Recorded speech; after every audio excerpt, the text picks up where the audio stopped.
प्यारे बच्चों, हमारे YouTube channel student care plus पर आपका हार्दिक स्वागत है। बच्चों, आप ये जो पद देख रहे हैं दूसरा, ये कक्षा 12 हिंदी साहित्य के पाठ 7 तुलसीदास वाले पाठ से लिया गया है। बच्चों, इससे पूर्व प्रथम पद और भरत राम का प्रेम के अंश की संदर्भ प्रसंग व्याख्या और विशेष के वीडियो हमारे चैनल पर उपलब्ध हैं। वहाँ से बच्चों आप देख सकते हैं। यहाँ हम दूसरे पद के संदर्भ प्रसंग और व्याख्या के बारे में आपको विस्तार से बताएंगे। यहाँ बच्चों आप देख रहे हैं दूसरा पद। इस दूसरे पद के संदर्भ की बात करें बच्चों, तो इस पद का जो संदर्भ है वह इस प्रकार रहेगा। यहाँ हमने आपको बताया है कि प्रस्तुत पद्यांश हमारी पाठ्य पुस्तक अंतरा भाग 2 में संकलित बहुमुखी प्रतिभा के धनी कवि तुलसीदास द्वारा रचित गीतावली नामक काव्य से अवतरित है। इस अंश को हमारी पाठ्य पुस्तक में पद शीर्षक से संकलित किया गया है। इसके प्रसंग की बात करें बच्चों, तो इस अंश में माता कौशल्या राम के वियोग में दुखी अश्वों को, यहाँ अश्व घोड़ों के लिए आया है, दुखी घोड़ों को देखकर राम से एक बार पुनः अयोध्यापुरी आने का निवेदन करती है। अब बात करें बच्चों इस अंश के व्याख्या की, तो व्याख्या की प्रारंभिक पंक्तियां हैं बच्चों इस प्रकार रहेंगी कि भक्ति काल की राम भक्ति शाखा के प्रतिनिधि कवि तुलसीदास कहते हैं कि माता कौशल्या किसी पथिक को संदेश देते हुए कहती है। क्या कहती है बच्चों, इसका अपन व्याख्या में देखते हैं कि व्याख्या में क्या बताया गया है। माता कौशल्या है वह कह रही है किसी पथिक को संदेश देते हुए कि राघो एक बार फिर आओ।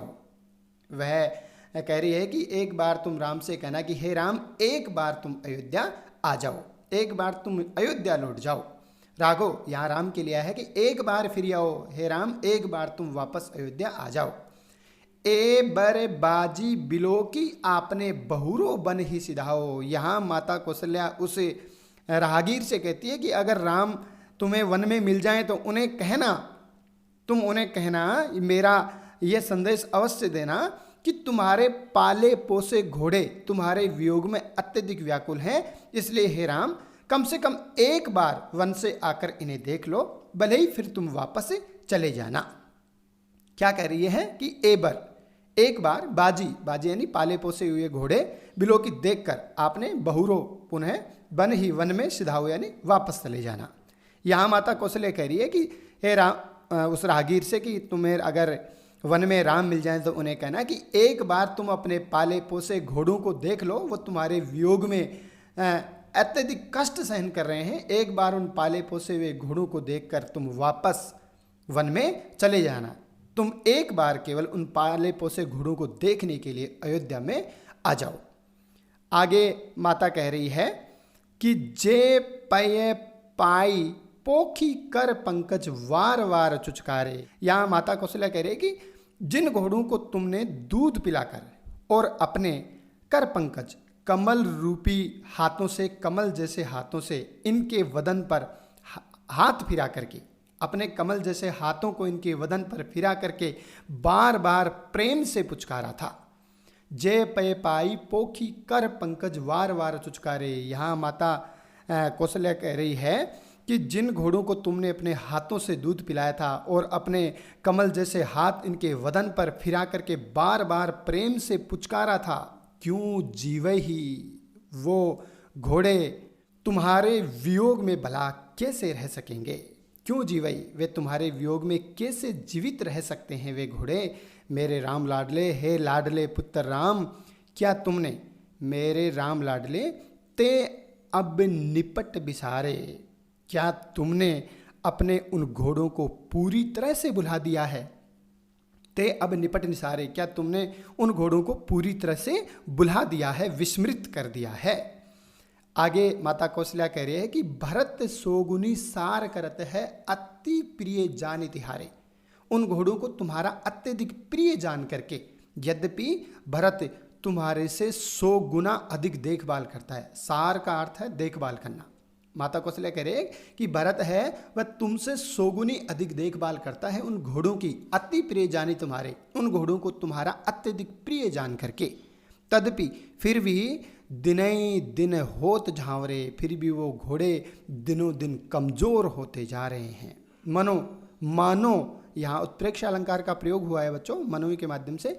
कमल हिम मारे, मानो अत्यधिक शीत के कारण, अत्यधिक पाला पड़ने के कारण जो कमल है वह मुरझा जाते हैं, उसी प्रकार वे घोड़े भी हैं, वो दिनों दिन दुर्बल होते जा रहे हैं, मुरझाते जा रहे हैं। आगे माता कौशल्या कहते हैं कि सुनो पति की, अरे रागीर सुनो, जो राम मिलई बन कहियो मातु संदेशो। अगर वन में तुम्हें राम मिल जाएं तो माता कौशल्या का यह संदेश उन्हें जरूर देना कि तुलसी मोही और सब हिंते, इनको बड़ो अंदेशो।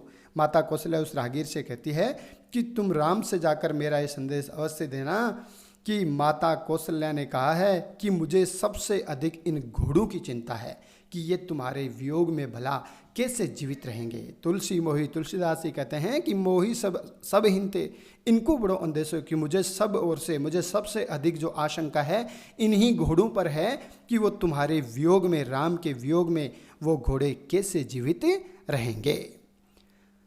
बात करें बच्चों इस दूसरे पद के विशेष की, तो इस दूसरा पद का बच्चों विशेष इस प्रकार रहेगा। विशेष के पहले प्यारे बच्चों, आपसे इतना सा निवेदन है कि हमारे YouTube चैनल के लिंक को अपने दूसरे साथियों को भेजने का कष्ट करें। हो सकता है हमारे और आपके इस छोटे से प्रयास से किसी का जीवन सुधर जाए, किसी को कामयाबी मिल जाए। यह हमारा वादा है, हम आपको बहुत ही शानदार तरीके से पढ़ाएंगे। आपका शुभेच्छु अशोक कुमार। ऐसे ही ज्ञानद वीडियो सबसे पहले प्राप्त करने के लिए हमारे चैनल को सब्सक्राइब कीजिए। पहले बिंदु की अपन बात करें तो विशेष का जो पहला बिंदु है, वात्सल्य वियोग का सुंदर वर्णन दिखाई पड़ता है।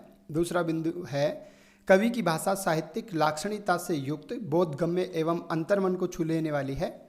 सरस ब्रज भाषा, वात्सल्य वियोग रस एवं माधुर्य गुण का प्रयोग हुआ है।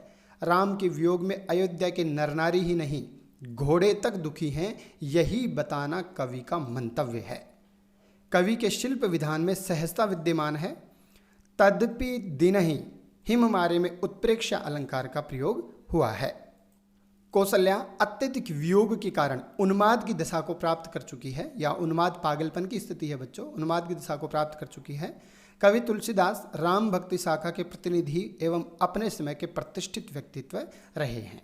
इस प्रकार से बच्चों इसका यह विशेष रहा। बच्चों आप संदर्भ प्रसंग और विशेष अगर बहुत बेहतरीन तरीके से लिखना चाहते हैं तो इसका एक अलग से वीडियो हमारे चैनल पर उपलब्ध है, वहाँ से बच्चों आप देख सकते हैं। धन्यवाद।